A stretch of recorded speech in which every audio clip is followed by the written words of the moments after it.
దీర్ఘకాల సహజీవనం ఆ తర్వాత రేపు కేసులు ఇది ఒక పెద్ద పంచర్ అయిపోయింది. ఈ ఇద్దరు ఆడ మగ ఇద్దరు కలిసి ఉంటారు. ఏడాది 2 ఏళ్ళు సహజీవనం చేస్తారు. లివింగ్ రిలేషన్ అంటారు.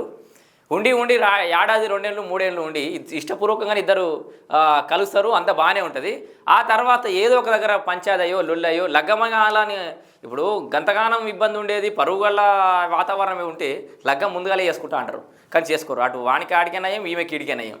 ఆయన 2-3 ఏళ్ళు అయినాక లగ్గం కాను పైసల కాను పంచాయతీ ఏదో ఒక దగ్గర వచ్చి నన్ను రేప్ చేసిండని చెప్పేసి కేసు పెడతారు. సో ఇది ఎట్లా లెక్కలకు వస్తా అని చెప్పేసి కోర్టు కూడా సుప్రీం కూడా చెప్పిన పరిస్థితి. సుదీర్ఘ బంధంలో ఆరోపణలు నమ్మలేం అంటే ఎక్కువ కాలం ఉన్న వాళ్ళ ఆరోపణలు నమ్మలేం. ఇది ఆందోళనకరణ ధోరణి. సుప్రీంకోర్టు ఓ వ్యక్తిపై లైంగిక దాడి కేసును కొట్టివేత మంచి పని చేసింది.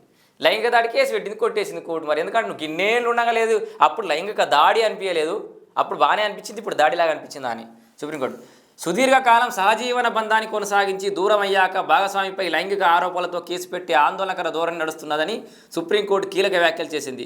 9 ఏళ్ల పాటు సహజీవనం చేసిన తర్వాత ఇప్పుడు ఆ శారీరక ఇట్లాంటివి జరిగితే ఏమవుతుందంటే ఆడపిల్లకు కానీ మగళ్ళకు కానీ ఒక క్లారిటీ ఉంటుంది. ఈ సుదీర్ఘకాలం ఉన్న తర్వాత కూడా కేసులు పెట్టద్దు, ఎందుకంటే ముందుగానే చక్కగా ఉండాలి, సుధరాయించుకోవాలి, జాగ్రత్తగా ఉండాలనేది ఇట్లా నిర్ణయాల వల్లనే 9 ఏళ్ల పాటు సహజీవనం చేసిన తర్వాత ఇప్పుడు ఆ శారీరక బంధానికి నేరాన్ని ఆపాదించడం తీవ్ర పరిణామాలకు దారితీయొచ్చని ఓ కేసును విచారిస్తూ పేర్కొన్నది. ఓ వ్యక్తిపై దాఖలైన ఎఫ్ఐఆర్ కొట్టేయాలని ఆదేశించింది. సో దీని పూర్తి వివరాలకు వెళ్ళాల్సిన అవసరం లేదు ఇక, ఎందుకంటే అర్థమైపోయింది కదా. ఎక్కువ ఏళ్ళు కలిసి ఉండి తర్వాత లైంగిక దాడి, అప్పటిదాకా మంచి లివింగ్ రిలేషన్ కానీ ఆ తర్వాత దూరమైనాక లైంగిక దాడిని కేసు పెట్టారు. ఆ కేసును సుప్రీంకోర్టు కొట్టేసింది. ఇట్లాంటిది ఆందోళనకరం అని చెప్పేసి కూడా ఆందోళన వ్యక్తం చేసింది సుప్రీంకోర్టు.